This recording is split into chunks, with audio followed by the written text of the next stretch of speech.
afternoon. This is Nousheen here once again, and another episode of Quarantine Connect 2020 for you with a wonderful friend, Rahaf Kubaisi. Hi, Rahaf. Hi, Nousheen. How are How you? are you? I'm good. Yeah, same here, same here. Good and surviving happily. Yes. So, Rahaf is a mental health coach. She is also a personal and professional development trainer. We have a lot to discuss today, and I'm sure that you will have many takeaways from our conversation. I So, hope Rahaf, so. yes, before starting, we were talking about the importance of prioritizing what we want. So, we have priorities related to work, we have priorities related to our personal comfort and happiness, we have priorities related to our social life. And how do you manage all these three now? What is your recommendation? Well, it depends on each person. Every person has his own list of priorities, and whatever makes us comfortable, we should lean into that. However, sometimes we get stuck in our comfort zone. For example, when we are workaholics, and I am one of them, I get more comfortable spending my time, doing my projects, preparing for my trainings and workshops, trying to do my coaching sessions and stuff, but then I forget about my friends, I forget about networking, I forget about having a social life. So I was just telling you before we start our episode that I learned to value my personal friends more, to value the time spent with people, because at the end of the day, if I don't build those networks and I don't actually take some time to prioritize my relationship with people, I won't have a career as well. So it's a matter of balancing your aspects at life, whether it was work or personal. You have to find the balance, and the balance is different from one person to another. So you are the only person who can actually weigh which is more important and when to actually make it happen. So timing Yes, and balance. timing and balance. I was about to add the last sentence. Yes, Yeah. it's the timing, because if we are not doing it at the correct time, we might end up adding more effort to make it happen later. Adding more baggage and pressure, and as well you might be distracted. Hmm. It's very important to train your mind to see what actually matters and listen to it. Our minds or our intuition, they both send us signs and messages. Sometimes we tend to ignore them and do something else which is not adding value to us or might be toxicating us. So it's very important to know which time is for me, or when it's okay for me to take a break, go see some friends, do some activities, and when it's time for me to not distract myself, shut everything down and focus on my work. So timing and balance comes hand in hand. Okay. What are some easy ways to train our mind? Meditation, I find it very useful. Mhm. For me, I tend to do some guided meditation depending on my mood or depending where I want my mind to go. It's very important to start with the meditation, and it's very important to be consistent. Like for me now, by consistency, I mean to have it at least for 21 days, because that's how long your mind needs to adapt to a new hobby or to a new activity. To break a certain pattern, you need 21 days, and then followed by 90 extra days to make it part of your life. So for me, for example, I do morning meditation once I wake up and before I sleep.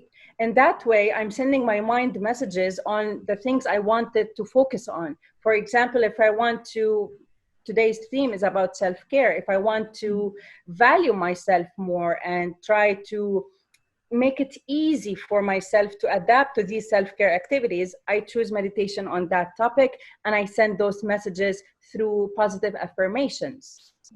So, for somebody who has never tried to meditate and send these messages to his mind that self care is important and he has to love himself more, how can that person start? How can he have a big, let's say, kick Uh, into it? it's not easy to break a pattern on your own, so I highly advise that they go to a professional who is either expert on meditation or as a coach like myself, it would be easier for them to have that relationship and to have a starting point that is very clear and actually ready, or not ready to be, what's the word that I'm looking for, appropriate for that person, because sometimes what works for me doesn't work for you. So it would be easier to have someone that he can get through your personality and get through your soul and mind and tick off everything that you need to work on, because self-care as well, it's a very wide issue and topic, and it's also different from one person to another. So maybe self-care looks different to you than it is to me. So meditation is something that requires full focus. You need to disconnect from everything and to actually put yourself in a very quiet and peaceful state of mind and space to be able to do it. At the first 2 or 3 times you're doing it, you might get distracted, you might get bored, you might not see what the results. This is why you need to be consistent and to So have if guidance. you mean if somebody is not seeing the result even after 3-4 tries into meditation, He has to keep doesn't going. doesn't mean he should give up. He has to keep going consistently every It's day. like working out, but this time you're doing it for your soul and mind. By working out, you cannot expect to have muscles and a sculpt body after 3 times going to the gym. It doesn't happen. It never happened. We wish we did. Or we cannot lose weight by doing a diet for a week. So it's exactly the same with our minds. It didn't happen for me for 3 months. Because your body is different. You need to go to a dietitian so you could see your metabolism, what's the food that you're taking. Some people have to eat 4 to 5 times per day. Some people 2 to 3 times. So it's different. Different for everyone. Yeah. So when you were saying 3 times, I was laughing because I know it's not 3 times. It's much more. Yeah, well, the lockdown is doing some magic. Seriously, yes. Oh, I love all those videos with so many people working out and trying in so many ways. I'm one of them. It's cool. I do it, to be very honest. I'm going to share with you why I'm doing it. I'm doing it to release stress or to release some anxiety sometimes, or to release or to pass time. And I'm finding it a good way to do it. So we like it. We like it because it keeps us motivated. But that's good. It's very difficult. Yeah, it's very difficult for me to follow the same routine. When I see you, okay, I want to do it. Find a routine that suits you. Yeah. Okay, so you were saying, getting back to the meditation and self-care point, enough of fun. So you were saying that your mood affects your choice of timing for your meditation. So how can we regulate our moods? Because sometimes I might be very willing to do it, at others I might not be willing at all, or might be occupied in other stuff. So how do I switch off that? And how do I regulate my mood to keep on doing what is good for me? It's very important that you know yourself. You have to know what makes you happy, or what makes you relaxed, or what makes you feel the peace or easiness. So knowing ourselves is very important. If we don't know, it's very important that we get into coaching. But what I can say is that we have 2 kinds of self-care. And people try to mix them up, but we have the inner self-care and the outer self-care. So I could give you, for examples on inner self-care is the way we talk to ourselves. So pep talk is very important. And for example, when we, do any mistakes, or we do something wrong, maybe at work or with any friend or relative, we tend to punish ourselves, like, oh my God, I'm so stupid. Oh my God, I shouldn't have done that. So we go into the self-guilt and the self-blame journey, which increases the stress and the pressure on ourselves and decreases the self-care. And self-care is so different than self-love, just to people understand. So self-care is by learning how to be mindful with yourself, praising yourself when you do something awesome, and praise yourself when you do something wrong as well. Like, okay, um, next time I'm gonna do it better. I did what I do best or what I know best. Make a date with yourself, even if it was for 30 minutes. For 30 minutes, I'm blocking. It's the same with our calendars and our journal. Like, I have a Zoom call with Nousheen today at 3. Okay, great. After that, I'm gonna take a 30 minutes and do something I love. It could be dancing, it could be watching TV or Netflix, it could be reading a book, it could be Zooming with our friend, it could be as simple as having a mask on our face. So, or learning something new, researching something, online learning, anything that has to do with our inner care. This is how we could do it. Take a quick nap, maybe 10 to 20 minutes, jump, dance. So these are the things that we can do for inner self-care. Outer self-care is mostly about our physical care, and for example, having our workout that we were talking about, that could be one of them. We could declutter, like recycling, like cleaning our closets, going through Oh, some yeah. old stuff. Arranging the books. It's a therapy. It's really, really nice going through the books and organizing them either by the genre or maybe alphabets, depending how OCD you are. Having a pet can help really. Yes. Giving your body comfort. That's how I could brief it. Giving your mind and your body the comfort that it's asking for, because it's very important that we do not ignore when our body is tired. Give it sleep, give it the care. When your mind is not focusing, when we stop focusing and we start forgetting things, which means our mind is actually telling us, yo, I need a break. Yeah. Give it the break and don't ignore it, because the more you ignore it, the longer time you need to actually adapt this self-care activity, and the harder it becomes to take care of yourself, and it will lead to another serious state. So Yeah. to avoid that, start from a very a beginning. From the beginning, make it a habit. Just as much as you have coffee in the morning, make it a habit to take care of yourself. It's easier said than done, but it can be done. It can be done. Yeah. Yes. It's true. Yeah. I make this habit of setting up dinner dates with myself. I do that a lot. Like, for Seriously. example, one of the rituals that I highly miss, I used to take myself every Thursday night to go watch a movie. I love Seriously. that activity. It's I love that. amazing, I know. Yes. I love it. You go there, you get yourself a popcorn and a Pepsi, and you just sit and watch a movie. For me, Enjoy that was yourself. really it's enough time for me to just disconnect from the outer world, which is like hour and a half or 2 hours. And if the movie was really good, that would be mind-blowing. And I go back, and I used to look forward for it every week, like Thursday it's movie night. So I did that Tuesday and Thursday, 2 nights. there you It was go. So amazing. it is amazing. It's very important that the activity that you choose for yourself, whether it was inner or outer, that you love it, because Yeah. at the end of the day, you would be looking forward for it. For example, you have kids. The minute they sleep, you will be looking forward for your me time. So me time has to be something that you love. Yeah, yeah. Something that you enjoy with yourself. Yes, yes. And I just want to add something. Self-care is more valuable or more important when you're not feeling well. That's when it's very advisable that we push ourselves to do something about it, even if it was sleeping or crying or letting things out. This is also self-care.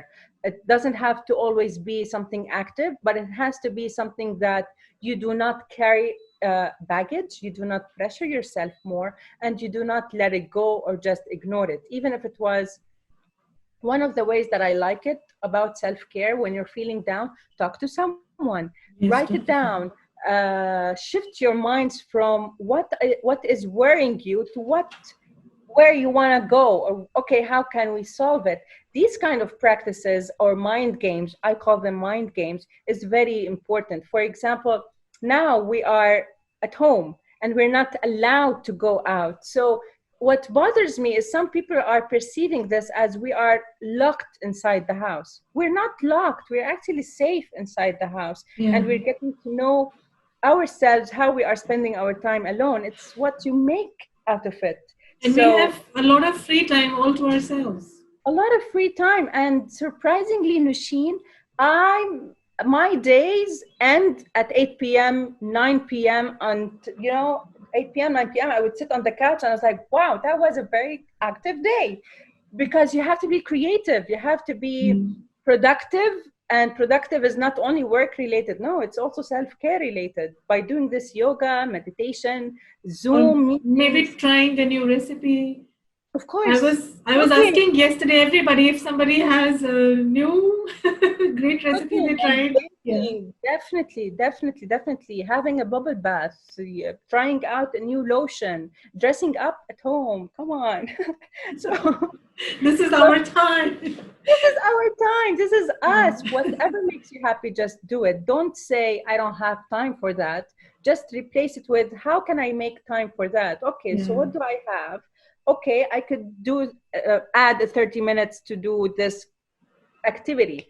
This is how you start doing your self-care and make it as a daily thing. So many of my colleagues used to ask for a work from home permit from us because there was some family issue sometimes, or they were not well, or they couldn't drive all the way, or the car is broken. So yesterday I was telling everybody that this is your long weekend. You can work from home for a very long time and enjoy yourself. And yes, we are all very productive even in this, because we can manage so many things at a time, right? We can have coffee while we're working. We can have so many meetings without going out. And summer is coming. But it's very important to have your own working space at home. Where you cannot be distracted or interrupted, where you feel like working. Like for me, I'm totally against working from bed. I am totally against. You know what I mean? Don't put yourself in. No way. Yes, well, some people are doing it. So working from bed is very bad for your mind, your productivity. Automatically, you would feel like you want to sleep, or you don't want to. Then your mind associates work with bed. Yeah. And the comforts, for a person like me, who's very receptive, the comforts go. Then I will not associate comfort with bed. I will think about, okay, I will take work to bed. So I'm not, as a person, I never choose to do that. And psychologically, you have to keep the bed for sleeping. Nothing else.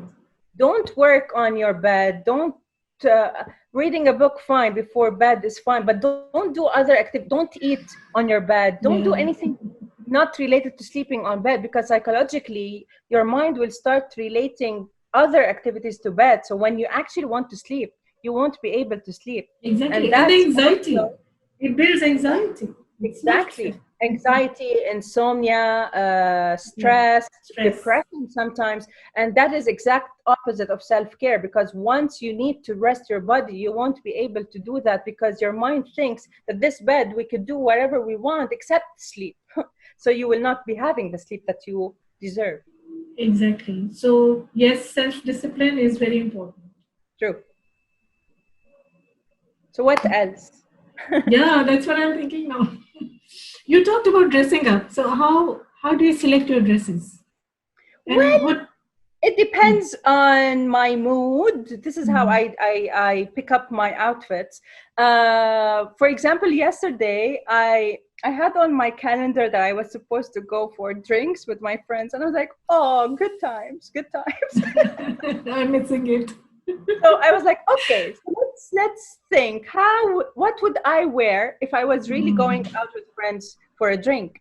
So I wore a very nice red dress. I fixed my hair, gave it the wet look with big earrings, and I just sat on the couch watching Netflix, but it felt so good. It feels good. I know. Even the colors make a big difference. And they make you feel differently about yourself. Like I spent the whole day yesterday in red, and everybody was commenting. Yes. But it was good. That you get out of your PJs, because when you are in your PJs, you will automatically feel lazy. you will automatically don't feel like doing anything Yeah. active. And so get out of your PJ, have a shower, have a fast workout if you are still, working from home. Do a 10-minute dance, to, I don't know, talk with your friend, have that, Yeah. positive vibes, and go on with your work. Another good way is to make an Instagram live and have it a go. You will see all those comments that you're receiving and all the people who are interacting with you through the Instagram live are actually motivating you to stay positive and do more, and you will not feel down at For all. me, yeah, for me, it's working well. I am going live every Sunday, like today at Mhm. 7:30, and we pick one topic related to mental health, and we talk about it, and I answer people's questions. Today's topic is about letting go. If you want to join, Sure. I do recommend going live, even though many people are doing it with meaning or no meaning sometimes, but it is a very nice.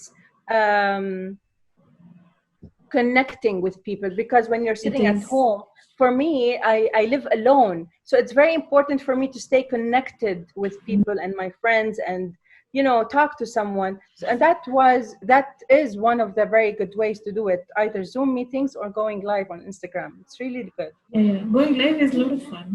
Yes, it is. So, how are you managing your work, Rahaf? I know it's personal, but I'm still asking you for a few tips. Since you're a coach, and there are many, many coaches in Dubai who might need your input in sharing some good tips about managing your clients at a time when you're all by yourself and you cannot physically go meet with people. I know there are lots of Zoom meetings, but how do you manage work? How do you help them with their problems? How are you offering solutions apart from the calls? Because obviously there are follow ups, there are checks and balances. How do you manage your work as a coach? It depends on the clients, to be honest. But most of the time, it's more related to, well, for me, I am a mental health coach. So I help people to deal with their anxiety, to deal with their pressure, with their stress, give them a guided action plan to start doing it in their days. And this is how to unblock their belief systems. So it is a very interesting and exciting way of dealing with my clients. It's mostly linked to Zoom meetings right now. This is how we are doing it for now. I prepare some activities for them. I prepare some guides for them to follow, and we agree on how to follow up. And sometimes I let them go, or I let them take the space that they want, because it's not always it depends on their pace and their capacity to actually do something about it. I share a lot of tips, and I'm doing a lot of complementary sessions to help them as well, to not give them more anxiety on that. So we are wrapping ourselves around it in the best way possible. So there are some sessions, complimentary sessions, and Yes, there. how can we reach you if we want to if we want I can some be advice? found. I can be found on LinkedIn, which is Rahaf Kubaisi, or on my Instagram, Inspiration. And I'm working now on my website. It should be launched very soon, but for now, it's on LinkedIn. LinkedIn primarily. Okay, sure, we will share it here. Oh, thank you so much. My pleasure. All right, Rahul. Thank you so much So, for being with me, honey. It was thank you. great talking to you. And I look Thank you. forward to our dinner dates again as soon as Yes, everything is good. amen. Yeah. Amen to that. And take care of yourselves. I am. Good. And I'm sure everybody else is also doing the same. Perfect. Perfect. So let's touch base again soon. We can have another Zoom call with some more ideas to share with everyone. Anytime. Anytime. We'd be happy. Great. Thank you. Have a good day. Thank you, Nousheen. Bye-bye. Bye.